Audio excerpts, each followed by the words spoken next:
So, das Zombie hat sich endlich aus dem Limbo befreit. Hoffentlich stürzt das Spiel nicht ab beim Laden.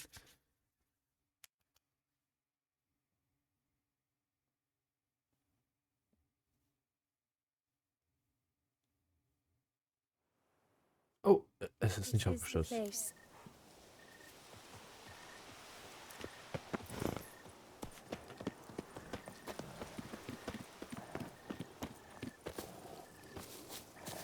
Oh no! A panther's got at the nest! Stand back. I'll take care of this. Ja, warte mal, wir keine Waffen.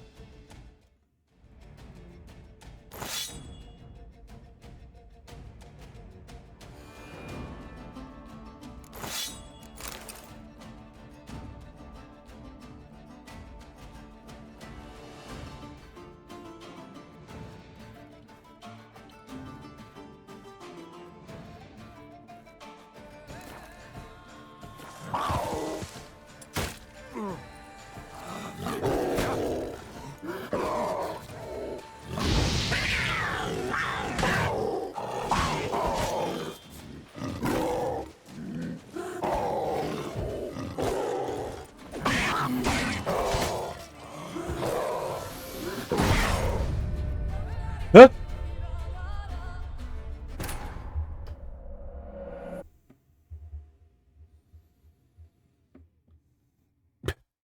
Das hat mich jetzt verwirrt. Warum hatten wir keine Waffe? This is the place. Ja. Das bitte. Das mal nicht.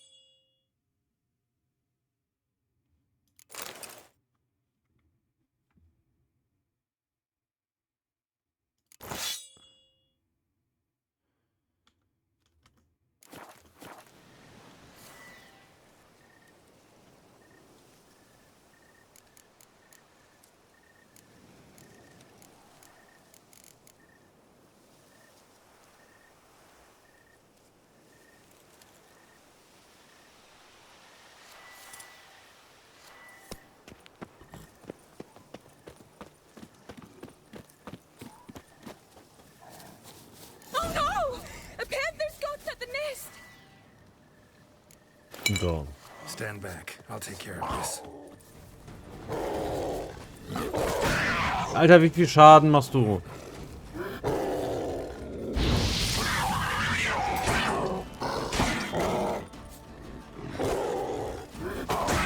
Time to end this.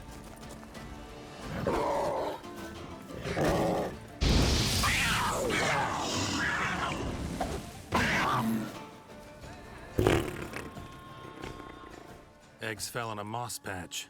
They're fine except for one. It's cracked. Will it do? Think so.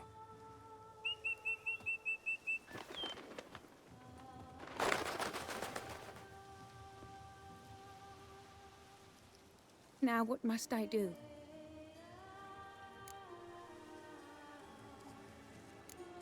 Just to be sure, gonna ask one last time. Positive you want to do this? If we succeed, the changes will be irreversible. You'll probably also only have 7 years left to live, at the most. 7 years free of the fear that someone might spy me at the wrong moment? Of the stigma of being a freak, a monster? 7 years of a life both true and unfettered. Yes, Kelt. I'm certain I wish to do it. All right.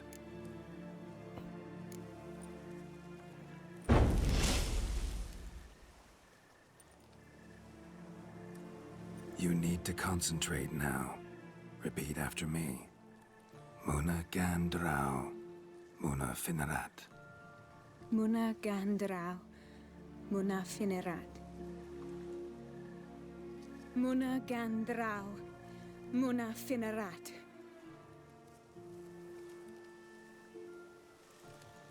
Muana Gandrau, Muana Finerat.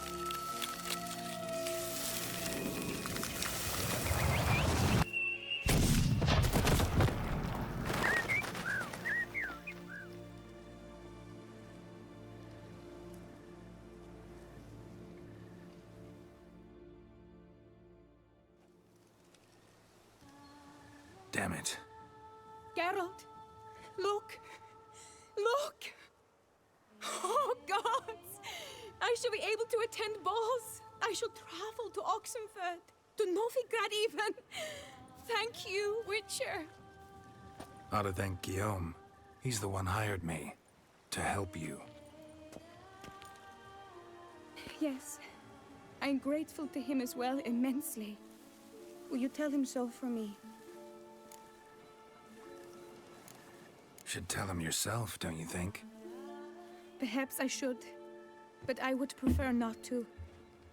Convey my gratitude to him in my stead. Please, be so kind.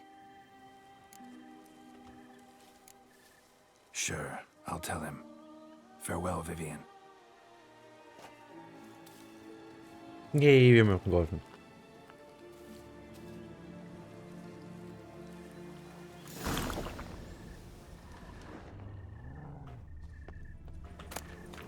So, was haben wir denn hier in der Nähe? Na, guck mal da. Das sind ein paar Fragezeichen.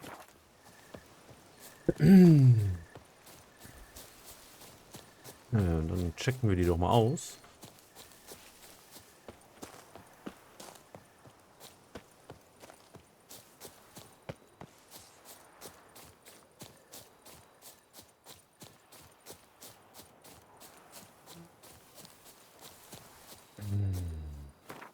Können wir eigentlich unsere Rüstung verbessern? Ne.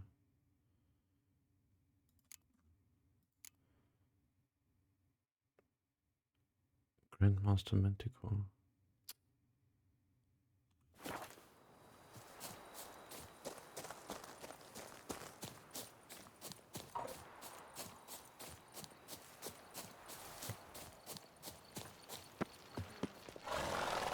Greetings. Hey ho, Master Witcher. You, sir, are a witcher. The very one the Duchessa summoned. Und das bin Guilty as ich. charged. And you gotta be someone who wants something from me. It's like you read my mind. You see, those caves are like cellars the gods carved out for their own stores. Spacious, dry. Just some monster lives inside him. A soothsayer. Gods be kelted, a soothsayer. So, will you help? Might help, might not. Depends on whether we can agree on a fee.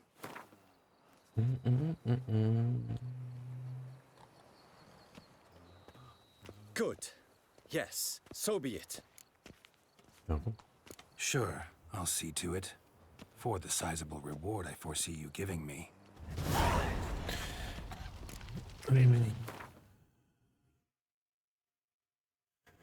Roaming the slopes of Mount Gorgon, run into a Widner who requires the Witcher's aid. Oh. Die haben aber wenig Lebenspunkte, das ist nicht so gut.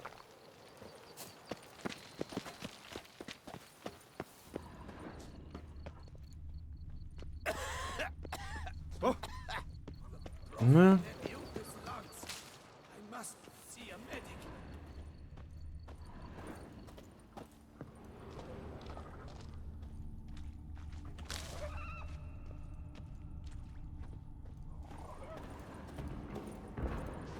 Oh je. Was haben wir jetzt hier? Pikimuras. Ne, das ist ein... Das hört sich nach einem Golem an.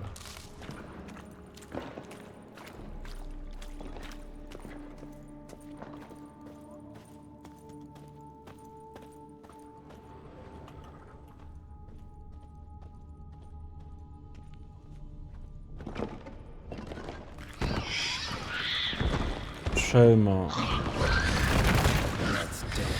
Warum kann man...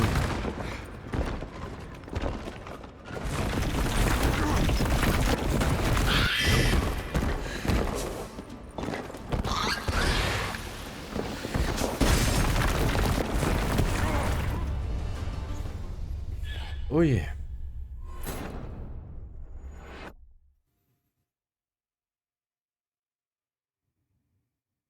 Oje, oje.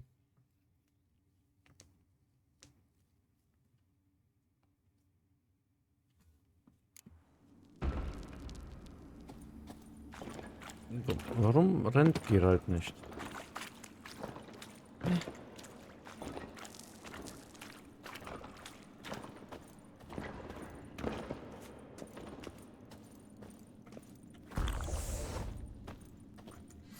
Ja, was ist ein Schalmer denn überhaupt? Schalmer Insektoid?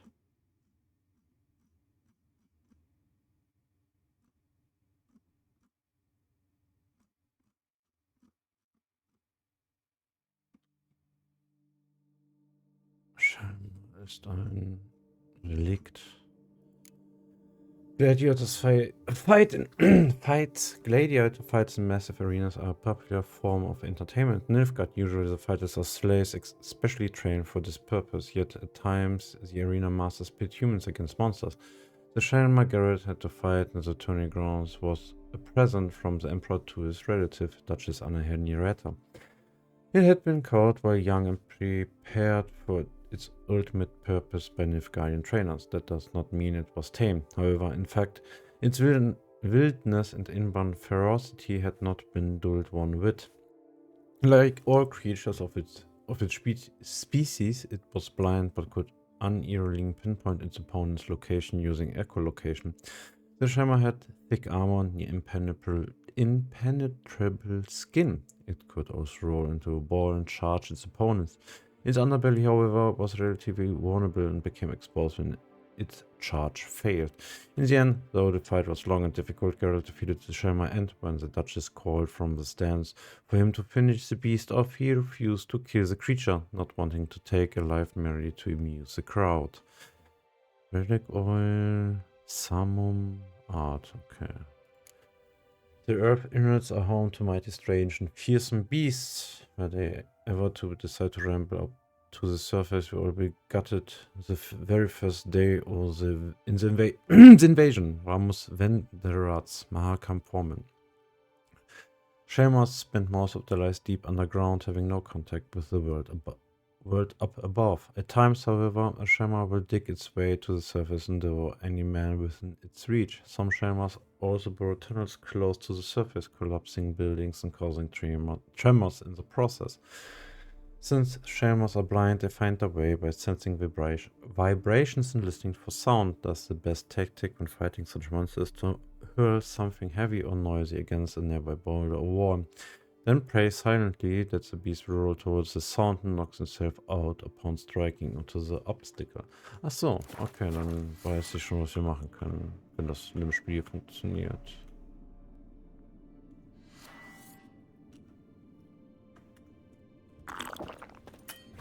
Ach, Relic Oil.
So, mal fertig?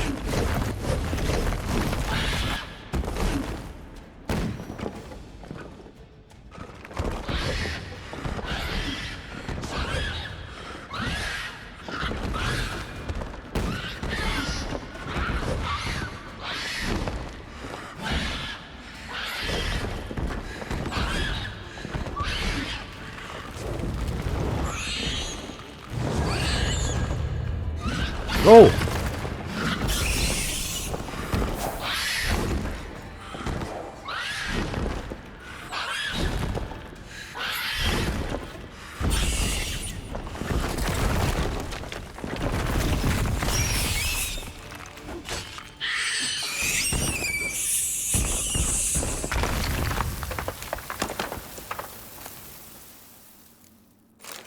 Okay.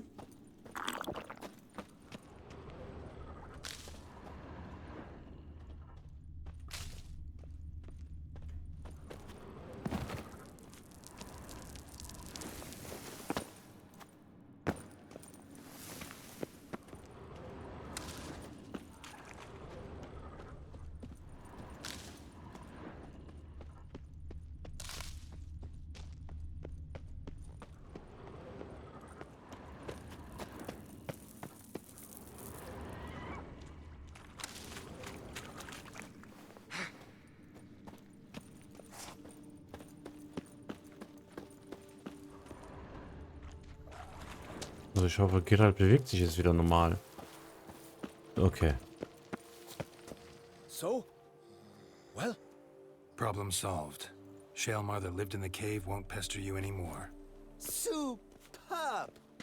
I've gained a warehouse, and you've gained my gratitude. Mind showing me what you're selling?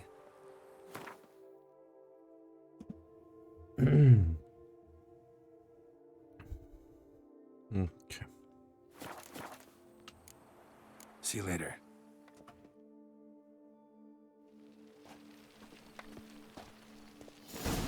Okay.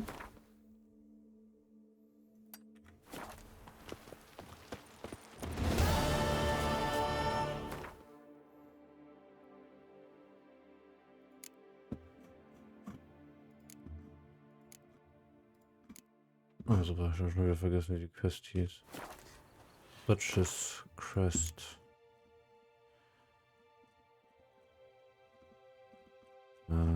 Das ist echt doof. Dass man hier die Sachen nicht so gut wiederfindet. Contract. Ich muss theoretisch hier nur nach den Button Wein-Dinger gucken.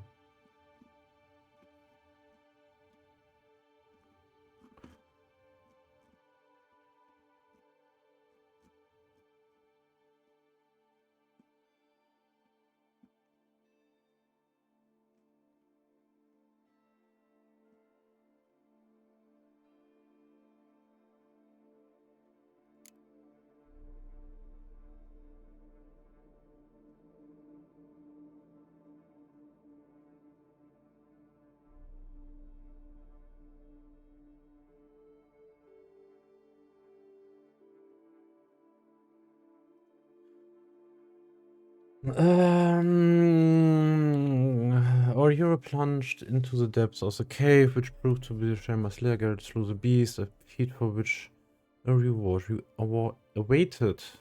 Please, Svenja was generous and our hard-working witcher, richer by a few crowns, went on his way. Okay, nichts Besonderes sonst. Warum nicht?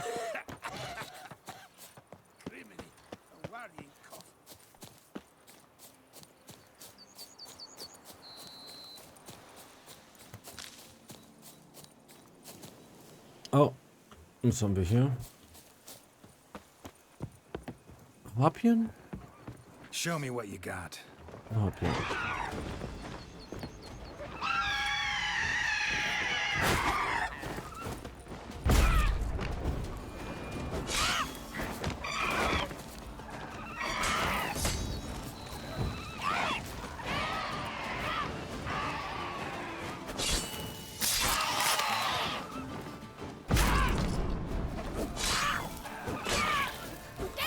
Not your lucky day.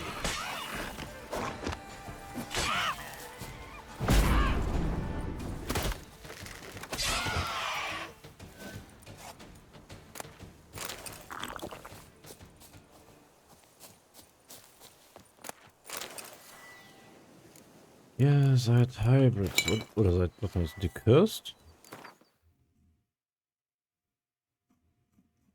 Nee, ihr seid Hybrids, naja.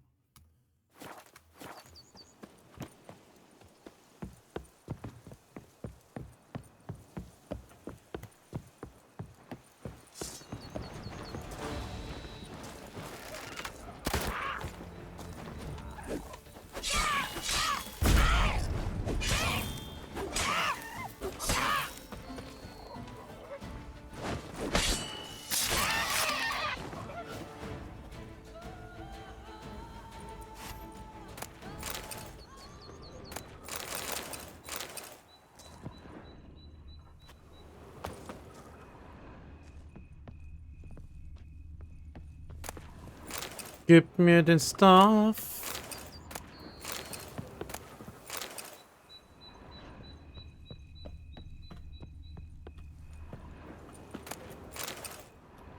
Ach, das ist so gut, dass sie es zusammengefasst haben. Ja, he dead.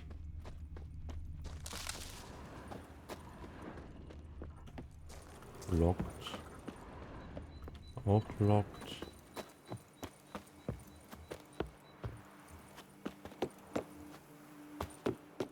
Harpies got their nest here.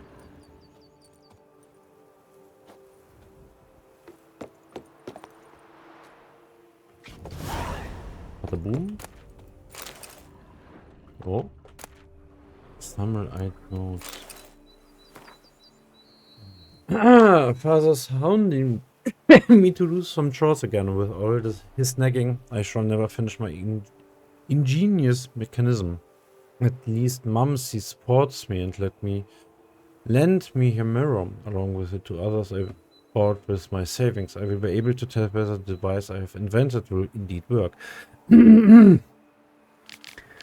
But first I shall sum up the beginning of my tale for the benefit of any who happen upon it only at this moment. My dearest love, Aliege Elise, dwells with her family at an estate snuggled in a valley so deep that, between September and March, the sun is continually hidden behind the abutting slopes. All the residents of the settlement must live in constant twilight and darkness for these long months.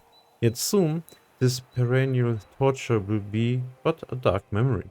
My invention is brilliant in its simplicity. Atop one of the nearby mountains, I shall install a system of mirrors to reflect the rays of the sun towards her manor. That's it. Ha! It was worth it. All those long nights spent at the Imperial Academy Library during my studies, perfecting my skills in arithmetic and alchemy.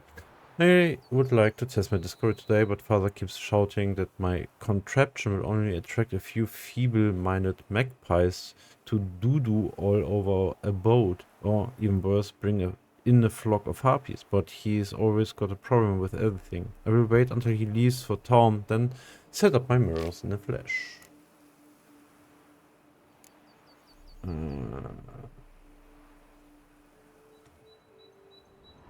Ja. Deswegen sind wohl die Harpien hier, weil die glänzende Sachen mögen. Tja.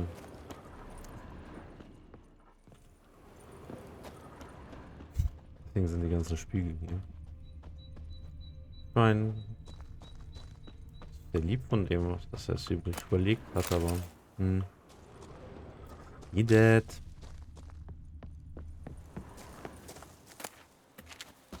Ups, das wollte ich nicht. Nein, wenn wir schon oben sind, können wir gucken, ob hier was ist. Ne.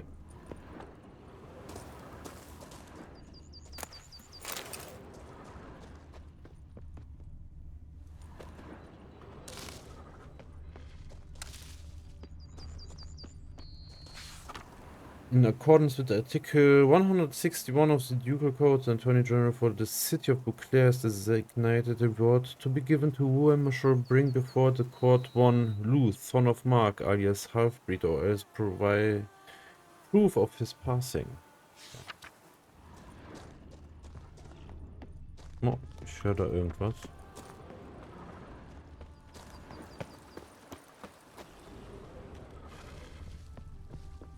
Bär?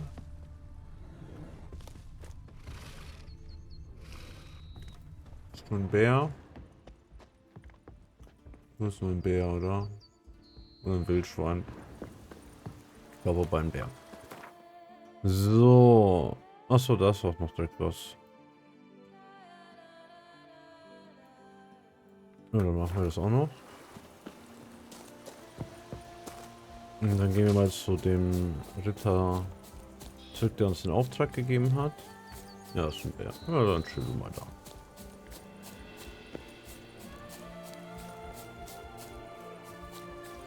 Oh. Das ist unter uns.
So, das ist unter uns. Also muss hier irgendwo eine Höhle sein.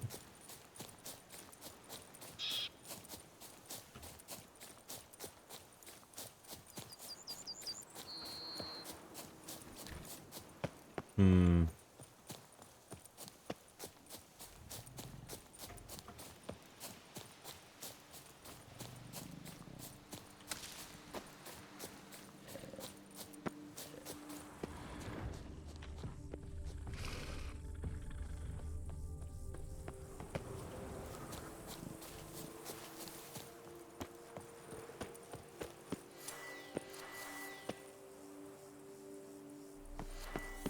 So wieder die Eisbomben, weil die unglaublich gut sind. Ah.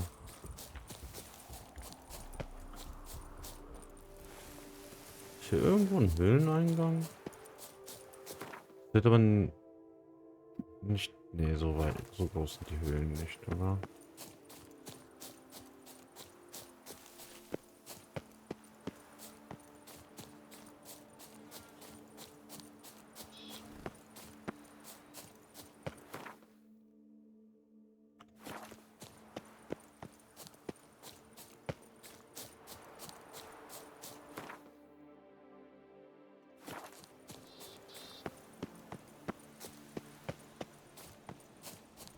Hm.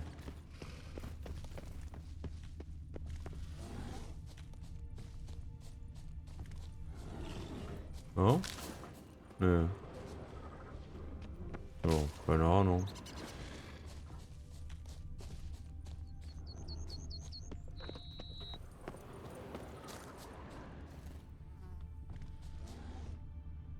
Hm. So, aber wir haben doch noch die eine Sache da geschafft, oder nicht?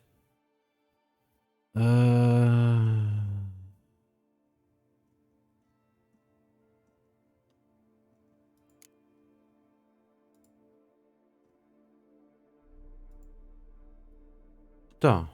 Der kann only be one. Das hatten wir doch durchgelesen. Ja, genau. Aber es war doch gar nicht weit weg, oder? Ja. Wahrscheinlich gerade einen Menschen gehört?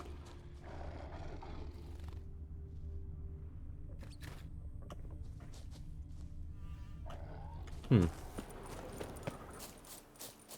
Gut, dann gehen wir mal zum Hermit, weil ich meine, das ist der Plus, der Dingsmus, den wir gesehen haben.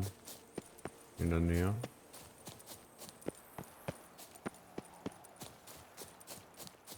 Da unten, der, genau. Haben wir da schon?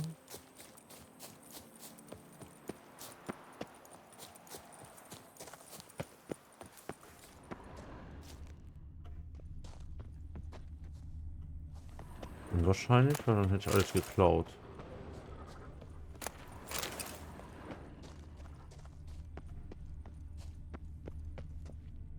Mhm.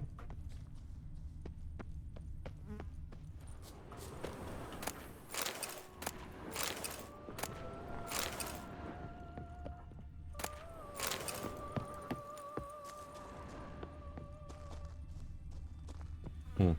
Komisch. Na gut. Eieieiei.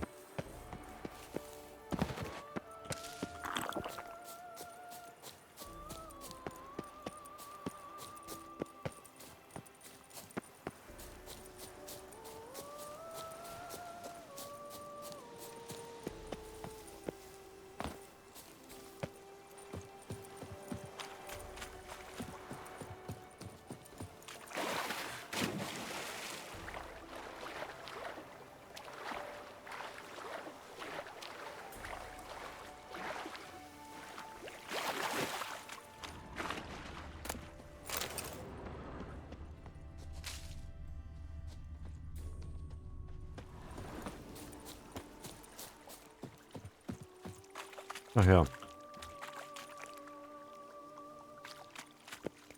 You have proven the 5 chivalric virtues dwell in your heart. Mean the sword's mine? I can dive in and take it? The sword deserves the hand of a master. You must prove your skills are worthy through combat atop the water's surface. Are you ready? Anytime. Then draw your blade. Aber wir müssen gewinnen.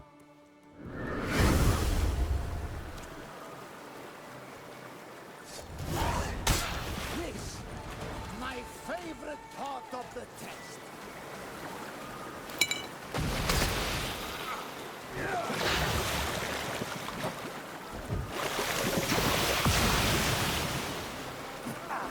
Too late to surrender. Jo!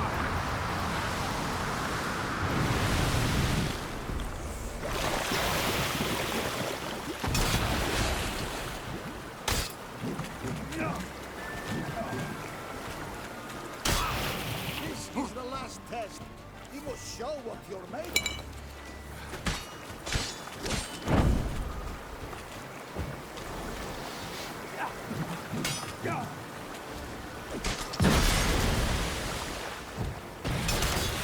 My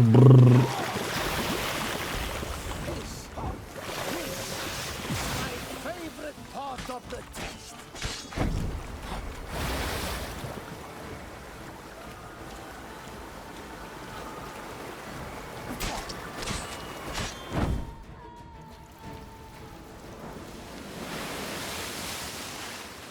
You have proven worthy of wielding the blade, beyond all doubt.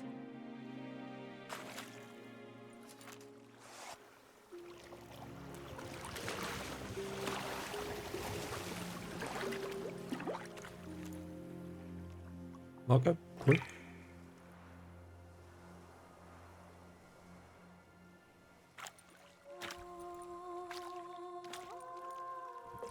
Behold, your Arendite. We've met before. Certainly. The hermit admitted he knew you, remember? The Lady of the Lake. It is I. Forget not that you are a man right and honorable, devoted to doing good. And for these reasons you received the blade. Now bear it. And I trust this time you shall not lose it. Just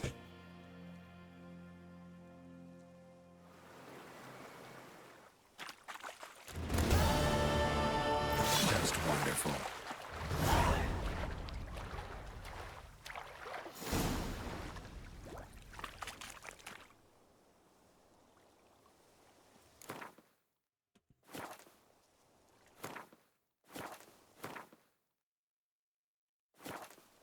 Wie ist die Quest jetzt nochmal?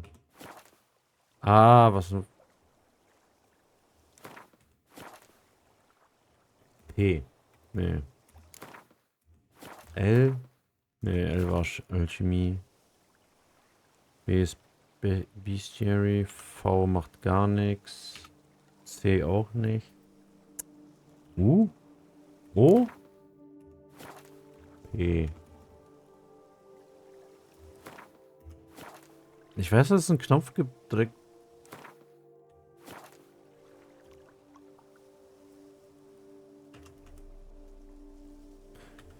Wie man direkt zu dem Eintrag kommt. G? G wie gute Leute. Oh scheiße, so viel zu lesen. Na gut, jetzt haben wir Anne Henriette schon offen.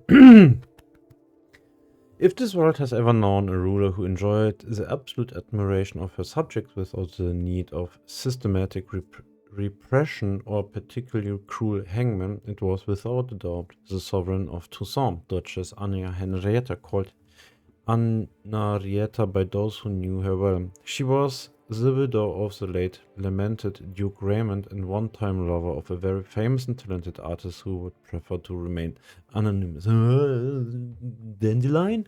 A few years prior, when the Witcher and a band of friends were visiting Toussaint, Anna Henrietta had the pleasure of meeting Geralt of Rivia when a mysterious beast began attacking her courtiers. The Duchess thus knew exactly whom to summon. While searching for the beast, the Duchess proved that, when the need arose, she was able to throw off the chains of convention and get her hands dirty with direct action alongside the Witcher, even if she had to do so in a state of relative dishabille. Keine Ahnung, was das bedeutet. Muss ich gleich mal googeln. Lady of the Lake. Geralt had first encountered the Lady of the Lake when his search for what had been stolen from Cameron took him to the village known as Murky Waters. There, a mysterious female being dwelt in the murky depths of the village's namesake waters and watched over the residents living on the shores. Such was the esteem for the underwater guardian. They erected a monument in her honor. The Lady of the Lake once had many knights in her service, but they had all died, as valiant knights tend to during campaigns in far-off lands. She now lived in near solitude, so was glad to accept Geralt's company, the witches being someone she liked and respected. Once the Witcher had believed the Lady of the Lake was some kind of local goddess, but their reunion at Lake Calevi, what auch immer, made him realize she did not dwell only in murky waters. Instead, the Lady of the Lake calls home any place where virtue and chivalry are honored. So, dann lesen wir uns noch den da. The hermit who lived on the isle on Luck, was auch immer, had become the guardian of the duchy's 5 principal virtues. This virtuous man watched all the boulders on which the virtues had been engraved and put any knight who came by through a trial to prove they embodied them. When the witcher arrived at the isle and met the hermit, it seemed to him it was not their first encounter. Only later did he find out how right he was. The hermit turned out to be the Lady of the Lake, a mysterious being whom Geralt had once met in murky waters. After Geralt passed the hermit's trials, the holy man changed form and showed him his true face, then bestowed upon Geralt a gift, the sword Erendite. Ja, dann wollen wir mal gucken, was kann das Schwert?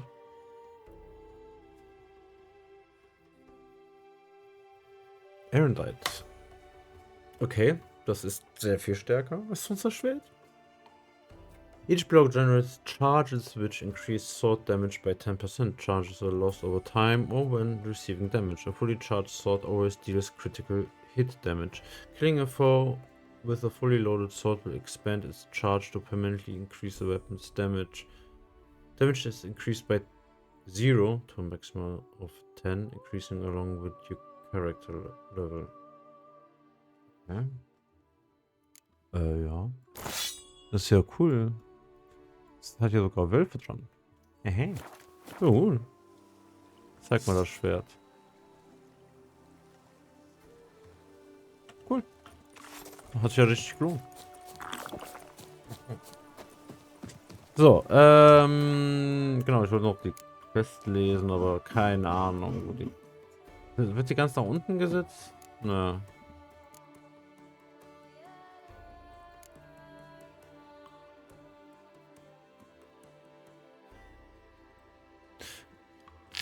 In a duel that played out upon the lake's surface, Geralt defeated the mysterious hermit. To his great surprise, the hermit then proved to be no man, revealing himself to have been the Lady of the Lake in disguise.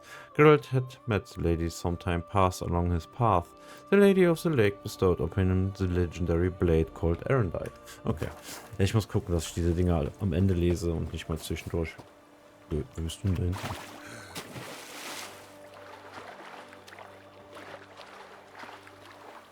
Are you friendly? Warte mal, was für ein Schwert ist das überhaupt? Ist es ein Stahlschwert oder ein Silberschwert? Das ist ein Silberschwert, okay. Fischer King. Moment mal.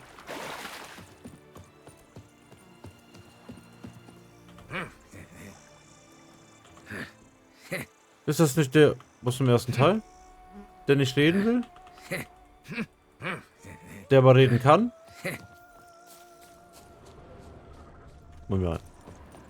Wo bist du da hinten? Achso, Night Errant. Gut. Wo ist der? Night for Hire. Da. Hoppala.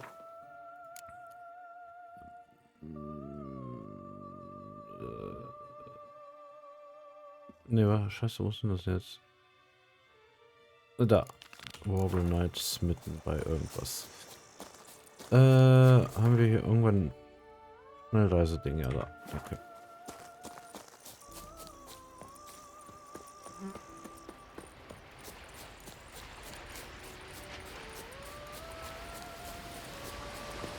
Achso. Nur doch, was höre ich denn hier?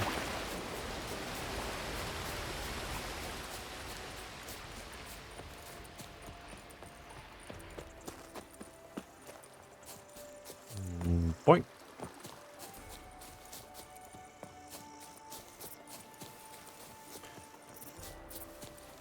Ich nehme auf, oder? Ja, ein Glück.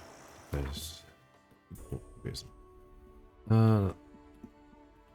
Turning Grounds. Okay.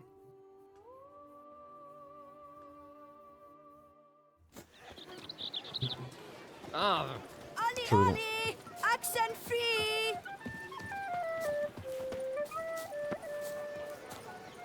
I pledge my love to win the tourney with your name on my lips. But what if another knight proves victorious?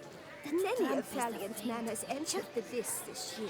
If it be so, then I pledge to remain silent and not remove my helmet until I fulfill my first pledge to you next year. Oh my.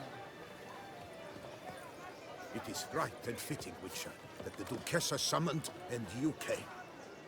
Yes, my lord. My deepest regards. Da ist er. Geralt, what of Vivian? Managed to lift her curse. Truly? So all will be well. Her troubles are done?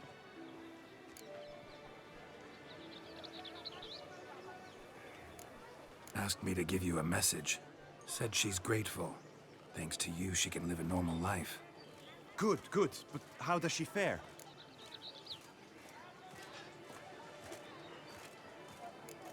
Method she chose worked.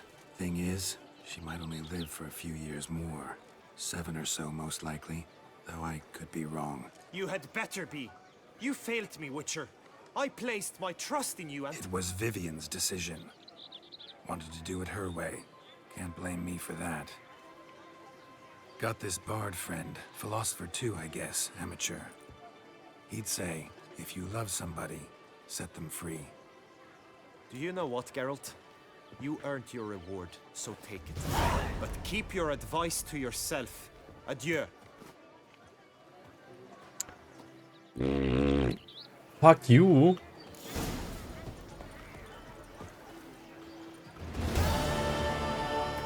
So.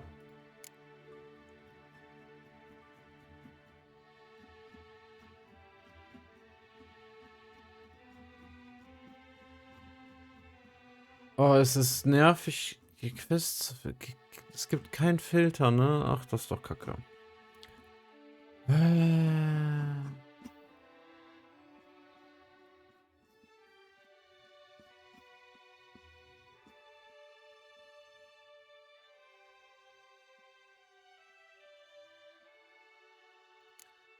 Tradition has sanctified 2 codes of conduct in Toussaint, the teachings of the prophet Libodia and the chivalric principles which guide its knights.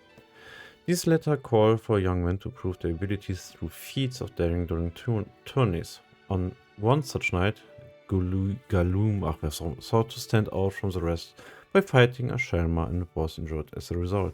Afterwards, he pleaded with Geralt to visit him in the medic's tent. He said he had a very urgent matter to discuss. In the charming fairy tale Duchy, for which Toussaint commonly passes, love blossoms and erupts in flames faster than in any other corner of the known world.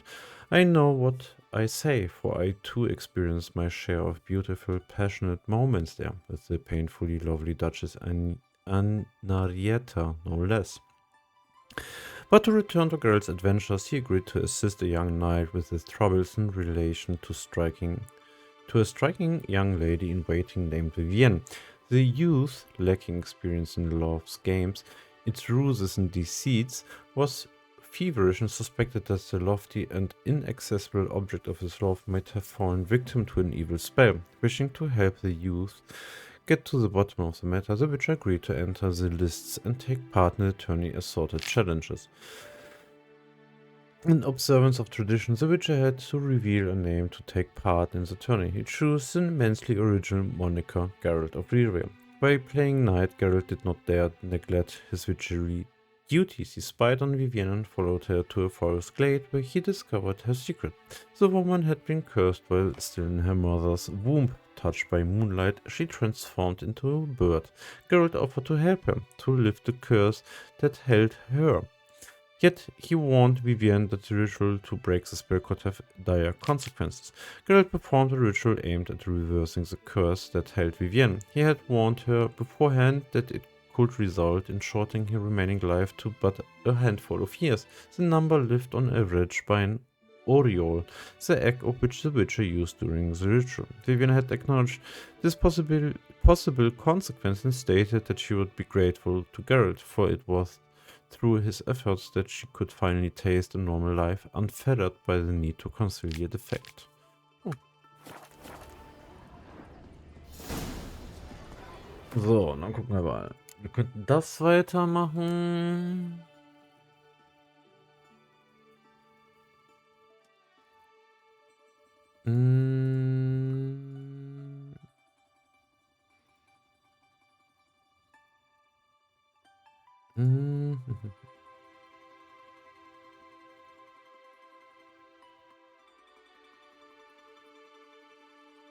Dann... Ja, okay. Gehen wir dahin. Ach, das war weit weg. Take good care of yourself. Master Witcher, you wouldn't be seeking an apprentice, would you? Saw some dead folk. Ah ja, der wohnt ja in der Nähe von den fucking Centipedes.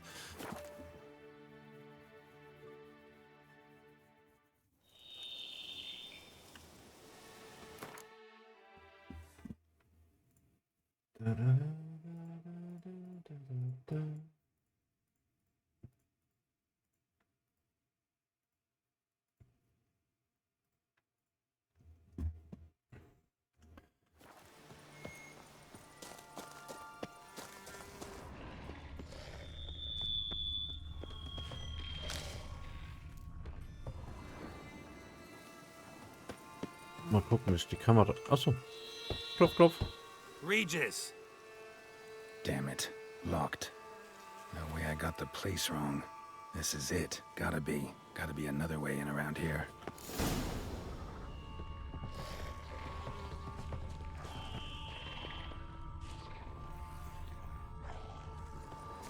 Ghoul? Ja, ein Ghoul.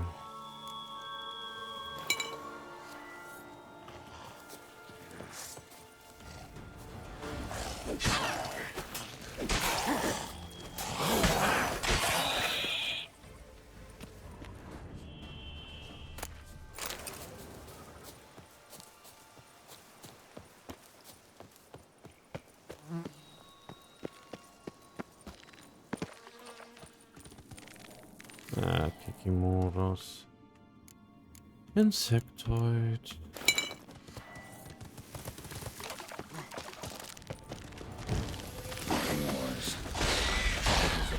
Around here.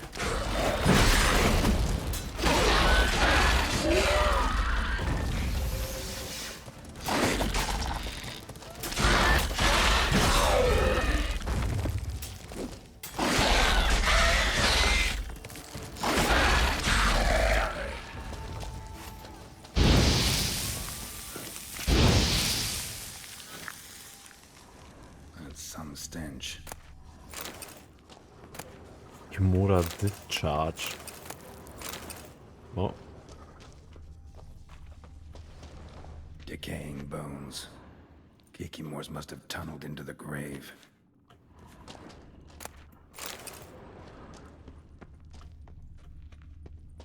Kikimore. Need to incinerate these to ash. Show me what you got.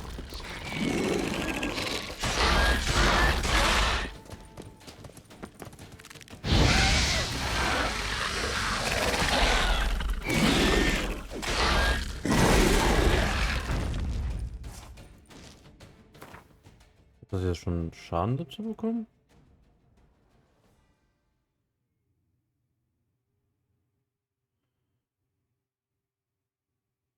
Ah, ja, es macht ja schon 4 mehr Schaden. Killing a foe with a fully loaded sword expand its charge to permanently increase its damage. Damage is increased by 4. Gerade. Okay. To a maximum of 10 increasing. Okay. Und das Maximum erhöht sich mit unserem Charakterlevel. Das heißt, wir können das Schwert für immer und ewig tragen.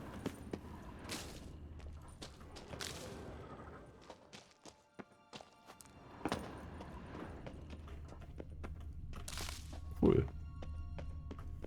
Grabräuber.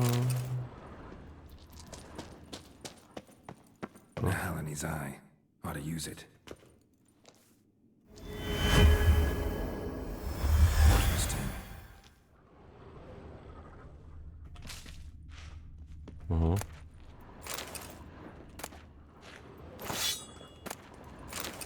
Knights of... The Knights of Here rests Sir Raymond of Gichon. On my grave you will not find the likeness of the man who once lived. I gave my heart, soul and body to the knightly craft, and I wish to be remembered as a knight. The symbol of chivalry is a naked sword, and that symbol rests above me. The sword that defended my honor, my friends, and my heart. The sword that was closer to me than a brother. The sword that was never stained by the blood of an innocent man. Let it rest on this stone through the ages. Oh. Ja. Das habe ich ja gerade geklaut, ne? Kann ich das wieder hinlegen? Hey, du.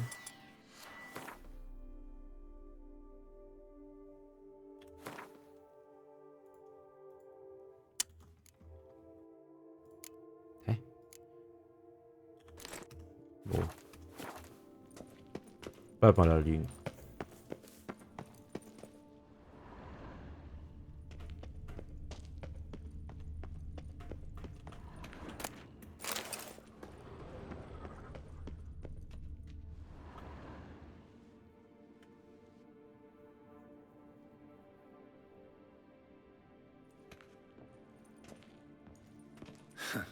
Agreed to meet a vampire at a cemetery. How much more cliché can you get? Nothing comes readily to mind. Could have left the door unlatched. What of my privacy? I value it rather deeply. Unmolested, especially by unwanted guests, that's my preferred state. Besides, I knew you'd find a way to get in. True enough. Need to find your friend. I'm hoping you'll agree to help. I shall do whatever's in my power. Yet what you want or even need must matter little. What matters is what Detlef wants. If he does not wish to be found, you will not find him. Ever. End of story. Come on. Gotta be some way.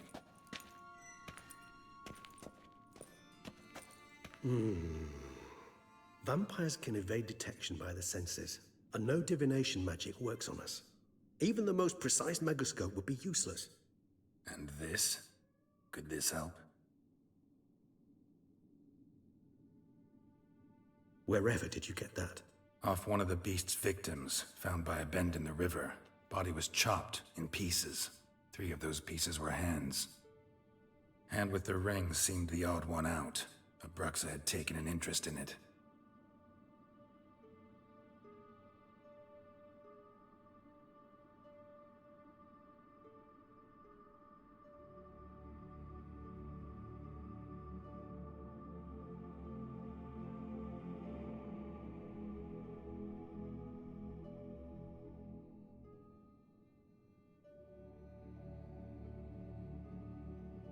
It's Detlef's hand, without a doubt. It will do splendidly.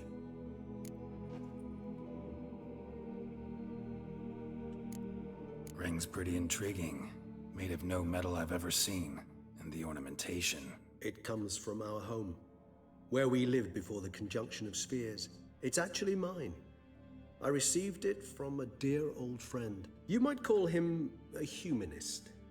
He saw us vampires as guests here. Guests who owe their hosts, meaning you humans and the elder races, respect. Respect?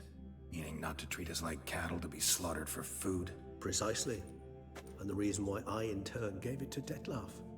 to remind him of the ideals my old friend championed.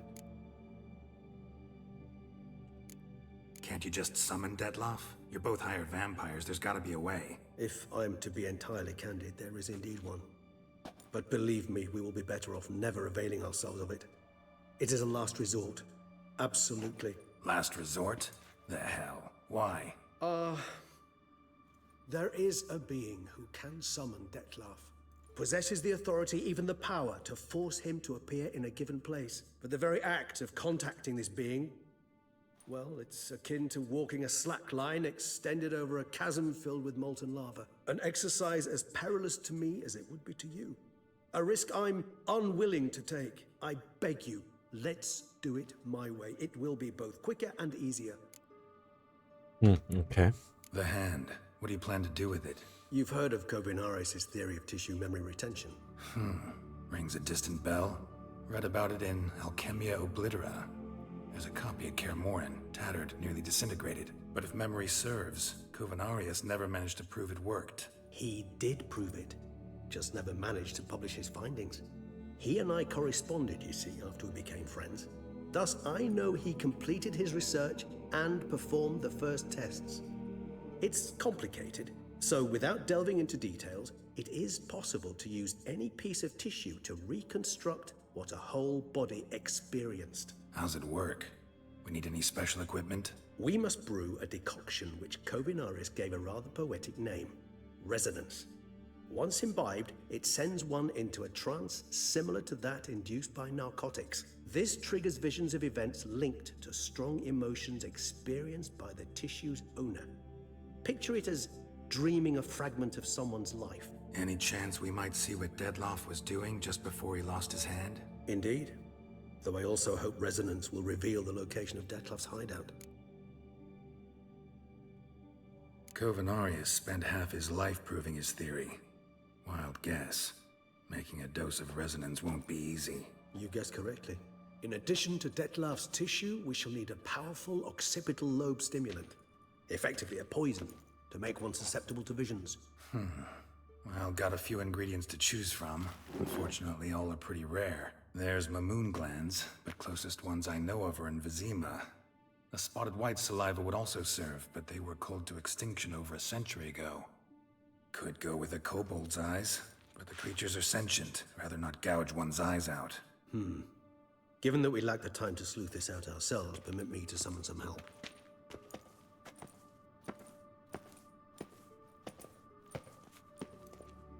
Oh, nicht, dass die Hand wegläuft und wir die anfangen müssen.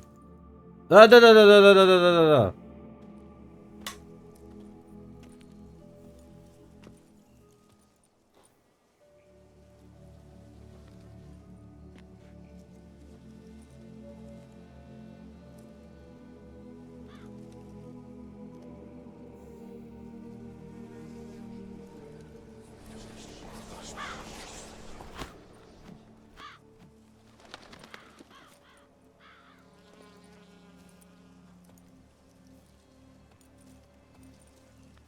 What was that?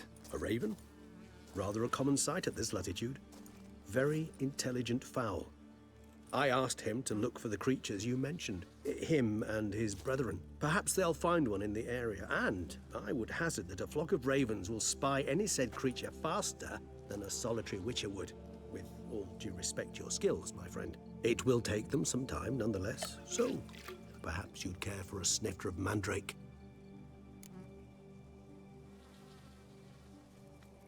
Klar, Rarely immer. say no to a snifter. Sadly, this is but a weak infusion rather than a proper distillate. Even better. I remember your mandrake hooch. Made people say things they'd have rather kept to themselves. Now, what could Geralt of Rivia prefer to keep to himself?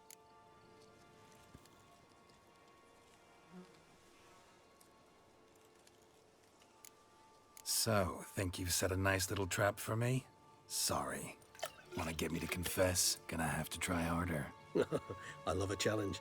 In that case, my ears are cocked. What must I do? How about you get the ball rolling? Reveal one of your secrets.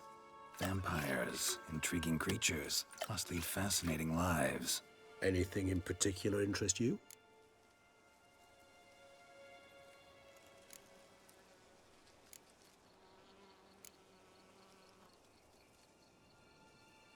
Curious what you did after you were reborn. As I'm sure you can surmise, at first I was thoroughly absorbed with recovering. As it is, I've still not recovered completely. Yet I was so weak the first year that I could not stand nor move on my own. Detlef bore my weakness bravely, showed great patience. If not for him, I wouldn't be here, and I'd have regenerated far slower. Once I could at last stand unassisted, I set off for Bruges, for my one-time home of Dillingen. There I led the peaceful life of a rural healer and surgeon, enjoying my neighbours' respect and, in fact, constituting the exact opposite of the monstrous vampire the populace imagines. Bruges, you say? Rebirth make you sentimental? Perhaps a dash. But what of you? Where have you been? Ever find your Cyrilla? Back then, yeah. But we parted again soon after. And when the time was ripe, she came back, defeated the Wild Hunt together. Ooh. Seems I certainly missed quite a bit while I was absent. True enough. But it's a conversation we'll have another time. Need to know more about you now.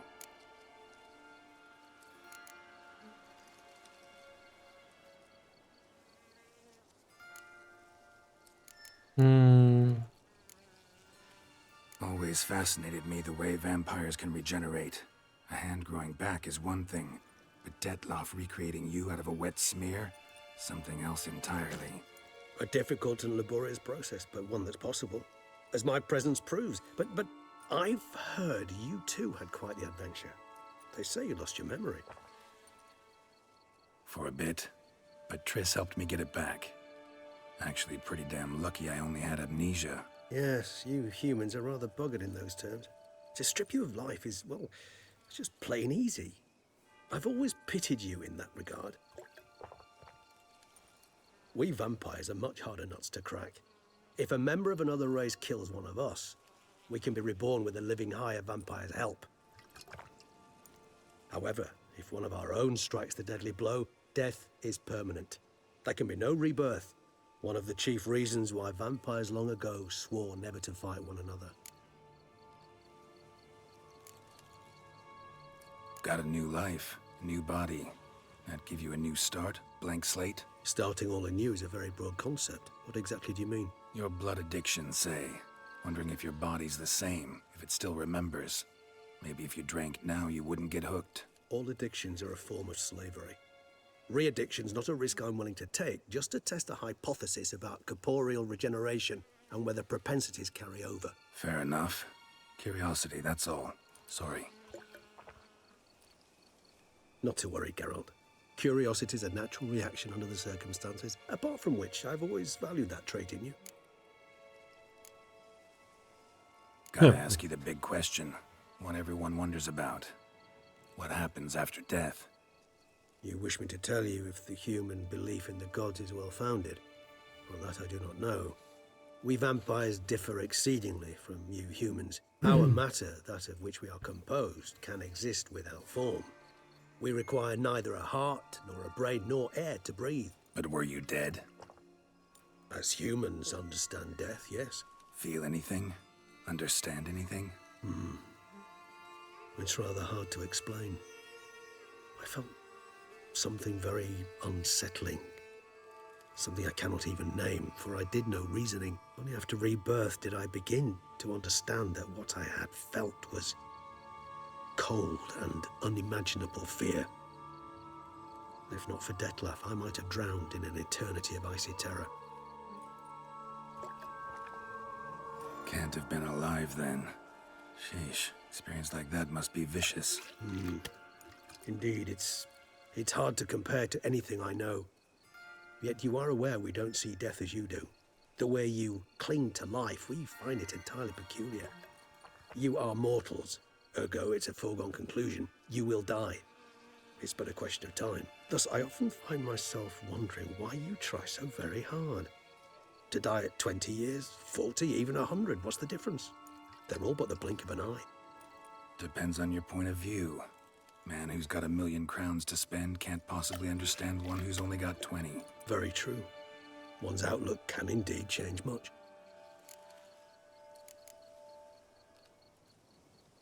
right, give you one question. What do you want to know? One question to ask one as fascinating as you, Geralt. Cruel parsimony, I'd say, but I shall do my best to make it count. If you were to die and be reborn as I was, in your new life, would you choose to be a witcher?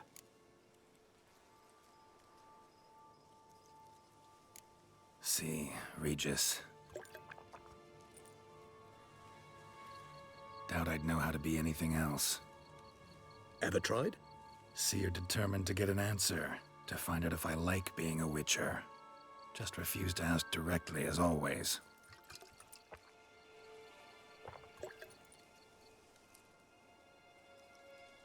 I like being on the path. I like picking up a lead, a trail. I like the tension right before a fight. And nothing gets my adrenaline flowing like battling a beast. Even gotten used to people treating me like a freak, an outcast. Yeah, not something I think about much, but I like being a witcher. Thank you for being honest. Honesty is an attribute of the truly brave, and thus a privilege of the very few. Still no sign of your winged friend. Sure it understood what you wanted? Dead certain. Let's wait a bit longer. It'll return soon, don't doubt that for a moment.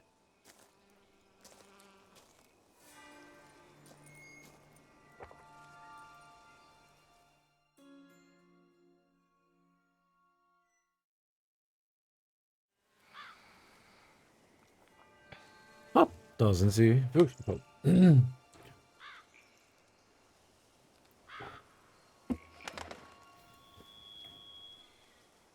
Ever vigilant, even in his sleep. Quite vampire-like, in fact. Are you absolutely certain they don't administer a few of our genes during the trial of the grasses?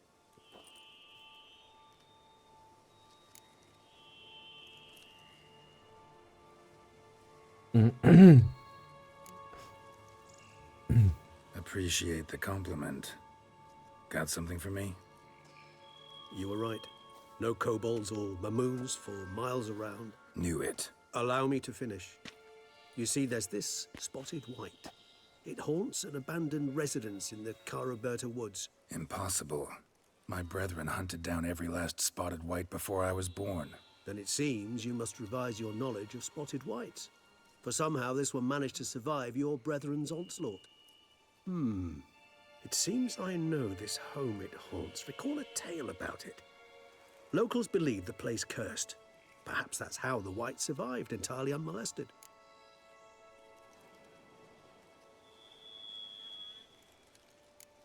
Whites rarely appear in the woods, even less likely to find them in abandoned human homes. They inhabit remote wildernesses, old abandoned cemeteries. What's your point? This might not be a spotted white after all. Your little helper might have made a mistake. I sincerely doubt it. Ravens are devilishly intelligent creatures, and they've highly developed observational skills. What exactly did they observe? The area around the estate, it's covered in spoons. Spoons? Spare me the skeptical smile. I'm but the bearer of this news. Or perhaps this spotted white is a hoarder. Or the spoons are somehow related to the curse. Know anything else about this curse? I don't recall much in particular. Really don't attach much importance to such things. It was mentioned to me as an anecdote, no more. Come on, search your memory. Something, anything could be important. I believe it had a relation to hunger, or, perhaps greed, rapacity. Someone was punished for something... Textbook definition of a curse, pretty much. Sorry, Geralt, I try not to clutter my mind with the details of every far-fetched tale I happen to hear. What are your thoughts? A specimen of a species thought long extinct, and a curse, in one place. That a coincidence, or are they related? Ah, professional curiosity. Personally, I've nothing against you delving into this dilemma, but please remember we need the white's saliva. Nothing beyond that. Let's do this. Start making your decoction while I go get some saliva from that white. Uses it in its brews. Do you imagine the white will simply sell you some? Worst case scenario, I'll bring you its salivary glands. They ought to do as well. For a moment there, I imagined you asking the white to spit into a vial. Quite amusing as a thought. But the salivary glands will do fine indeed. So, see you later. Yes, till later. I shall start by perusing some tomes. Tomes? Thought you were gonna make this decoction. We require one last ingredient. Alas, obtaining it could prove a trifle toilsome. Thus, I hope to identify a suitable alternative. All right. Good luck. And to you, my friend. Ah. Ich mag Regis. Ist irgendwie cool. Oh, Kiste. Goldplate. Mhm. So. Kann unser Schwert jetzt noch mehr aufleveln? Ja. Das ist ja cool.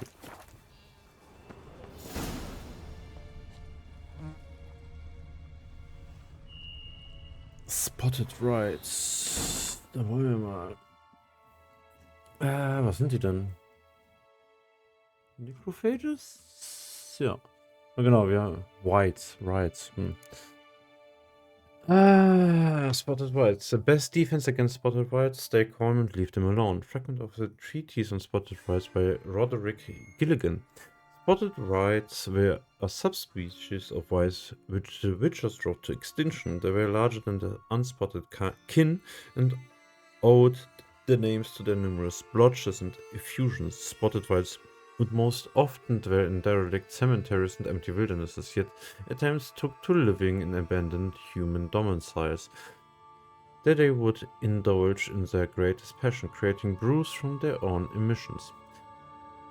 When not disturbed, Spotted Whites would not act aggressively. If threatened, however, they became very dangerous indeed. In the colder months, or when faced with an unseasonable chill, they would slip into a state of lethargy, making them easy targets. Even during the active periods, it is said the witches found a surefire way of besting them, based on careful casting of the Yarden sign, or at least so claims witcher lore.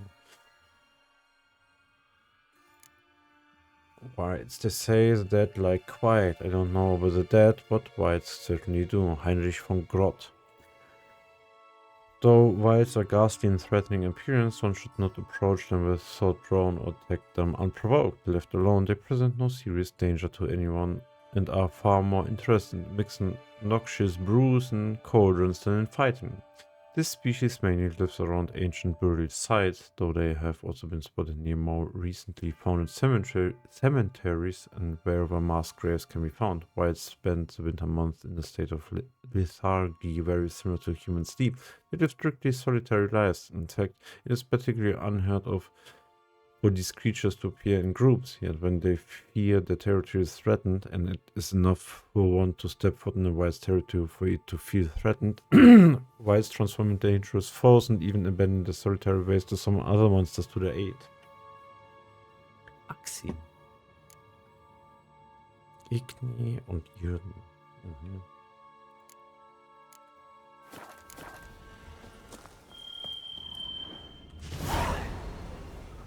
Martina Lopkins, engineer and Puck Lover, solves the most obtuse technical problems in all the duchy with grace of a ballerina.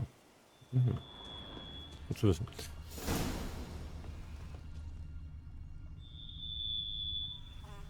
Achso, weil ich das Ding gelesen habe. So, aber dann gucken wir, was wir noch machen können. Bevor wir das machen. Go to the place the action behält. Night for Hire. Eigentlich können wir mal zurückgehen. Was in unserer Bude so passiert ist.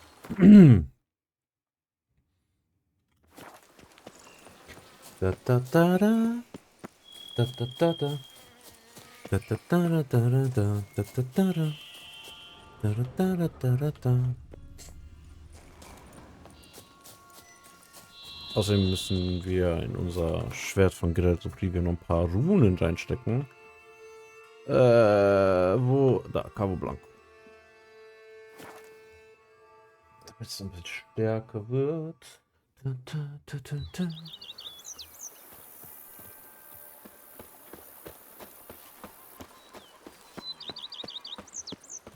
Is that you? The Tony's champion? Ja. Hi, diddly ho. Hi, diddly ho.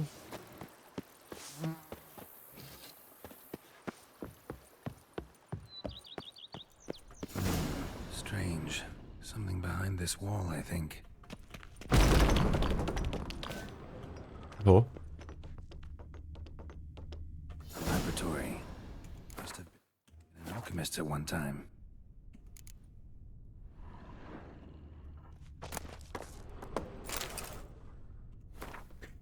Julian Bangave's letter. To whoever finds this letter, my name is Julius Bangave, and if you are reading this words, I am surely long dead. As befits one of my station and familiar connections, I was sent to study at Ban Art, the famous school for mages, yet I was never to complete those studies. For the entire duration of my life, magic held but a weak hold over a soul ravished by passion for organic alchemy.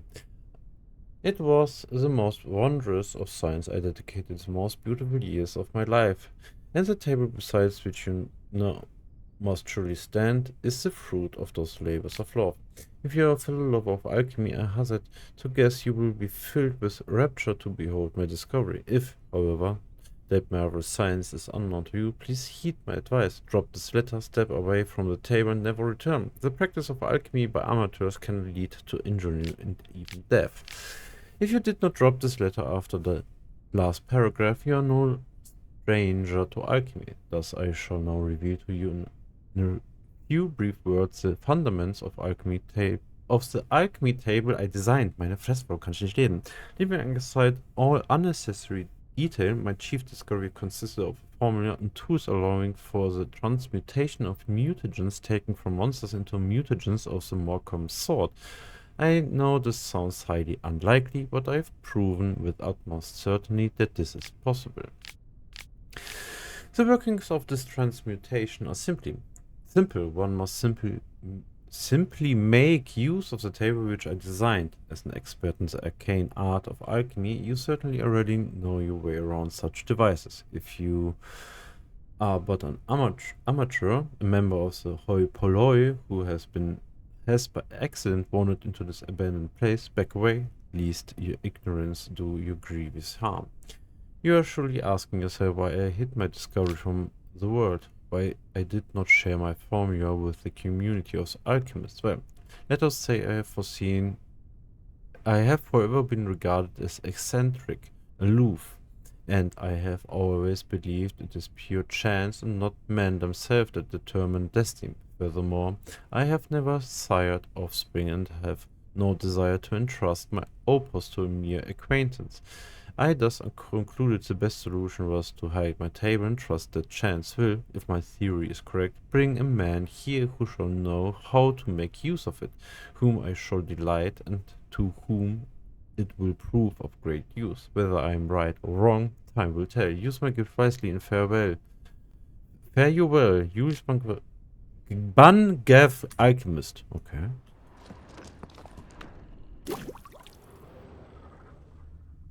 Oh, okay.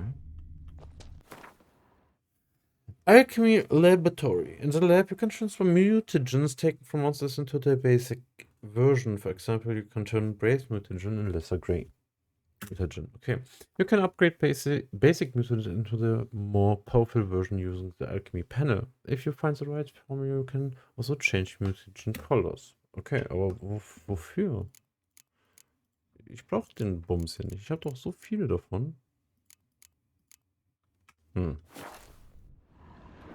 Das ist... Warum? Hä? Moment mal. Nee, warte mal. Okay. Nee, warte. Achso, damit man es nicht aus dem aus diesem Bums machen muss.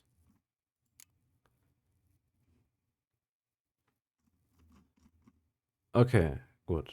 Dann macht das hier doch Sinn. Aber verbrauchen wir so viele, dass... Also, Ist das für Leute, die nicht genug Monster töten? Ja, so viele braucht man davon nicht. Ich meine, ja, hierfür, aber... Ach so, wenn man die öfters benutzt. Aber wir benutzen die halt nicht so oft. Weil es nicht notwendig ist.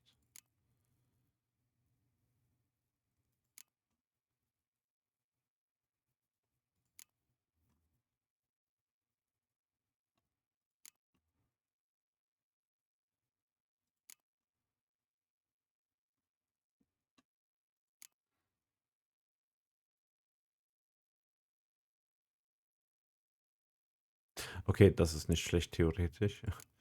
Aber was man da perform an action that consumes stamina regenerates vitality. Sprinten? Lustig.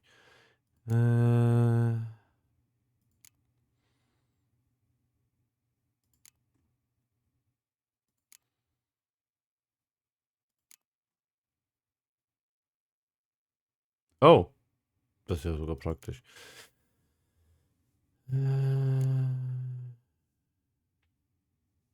Increase damage against specters, decreases damage from the attacking specter, prevents it from using its ability to turn him. Oh, lol.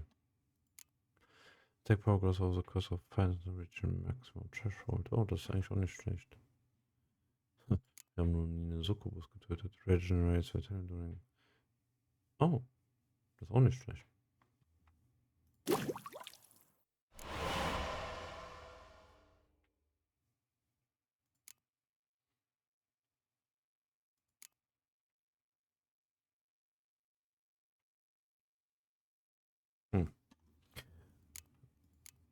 Braucht man hier das? Ne, auch nicht. Oh.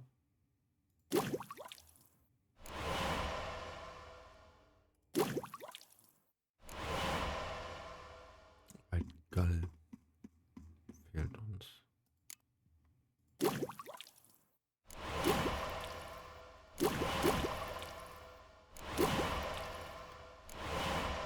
Ach, man kann Sachen pinnen? Oh mein Gott.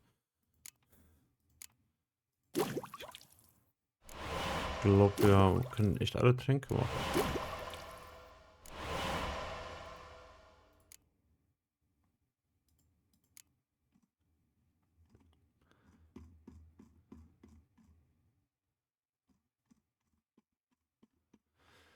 So, dann braucht man das theoretisch noch zum Aufleveln, ne? Aber...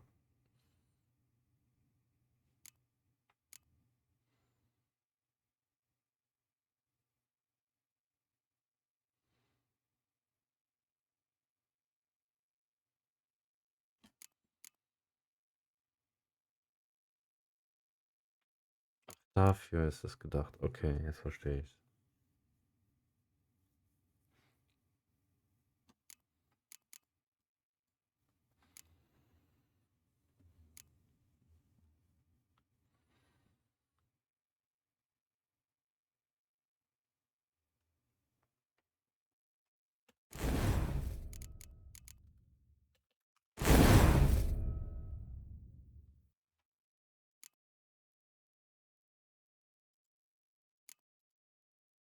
Warte mal.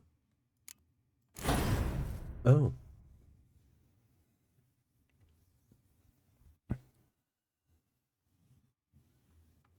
Warte mal, kann ich da alles reinstopfen? Oder nur... Ah, okay, da kann ich nur rot reinstopfen. Aber ich kann da was rausnehmen. Das kann da nicht rein, ne? Okay.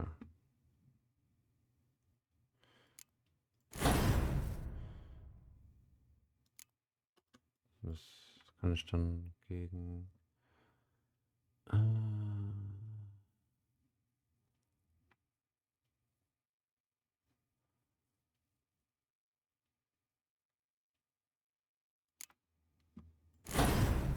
so. Hm. Hm.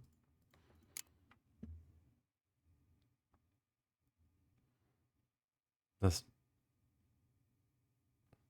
Hm. Naja, gut.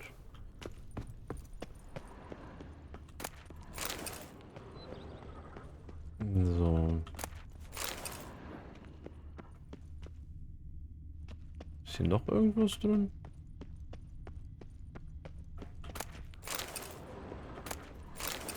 Die haben es auf jeden Fall repariert, das ist schon mal gut.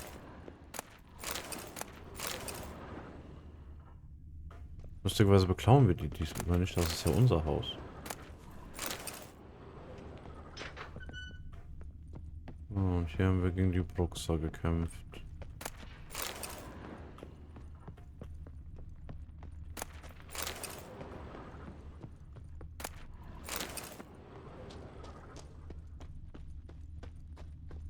haben die Hand von Detlef gefunden.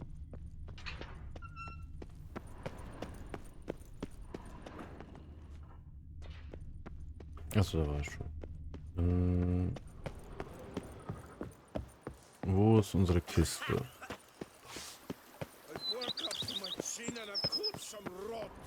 Go up to any night. Stimmt, hier kriegen wir ja mehr Erfahrungspunkte.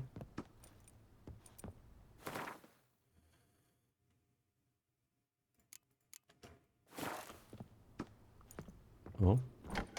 Hang Painting. Ah.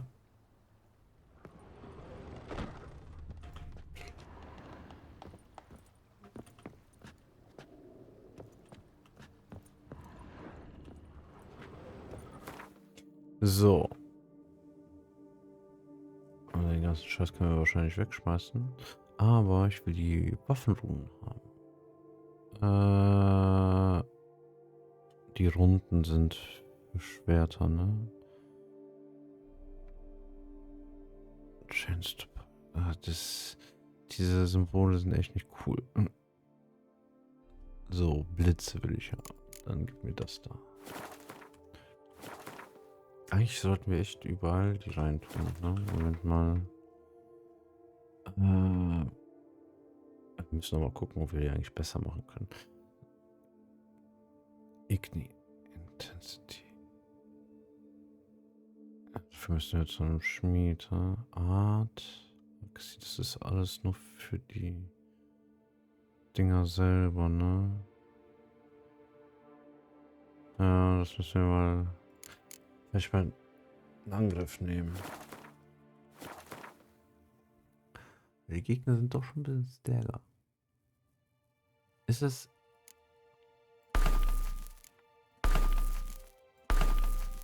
Damit wir ein bisschen mehr Damage machen mit unseren Zaubern. Und dann könnten wir nämlich in die Rüstung... Achso, da haben wir schon das alles reingetan. Art, Igni, Art. Okay, man könnte es noch ein bisschen verbessern. Oh, warte mal, ne? Hä? Und das. Achso?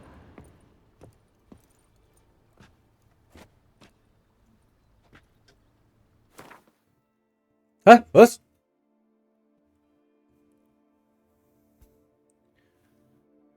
Rest here to gain bonuses. Bombs and potions gain additional charge. 5 bonus.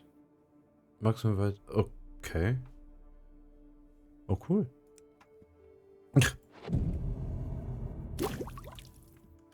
ist ja toll. Das ist besser als zu meditieren, würde ich sagen.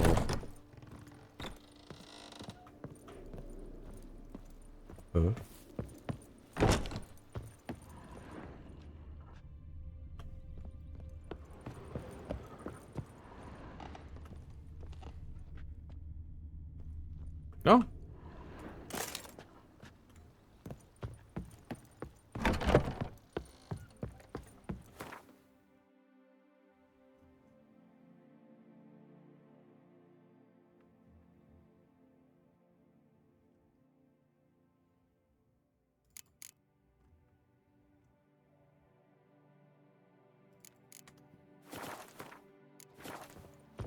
Hehe.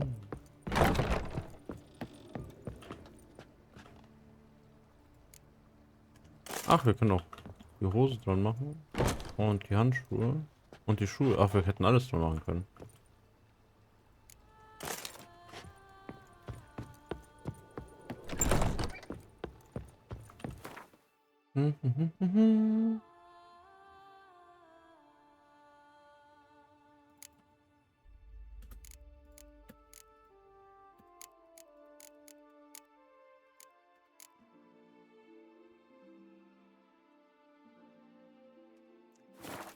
Sollten wir halt die anderen Rüstungen auch alle bauen.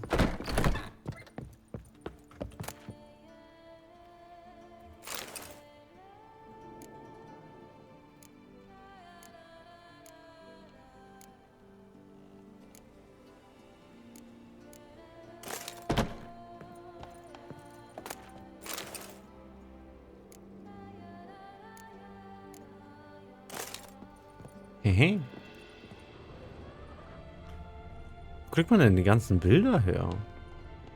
Ich meine, wir hatten vereinzelt mal welche, aber nicht so viel. Ach.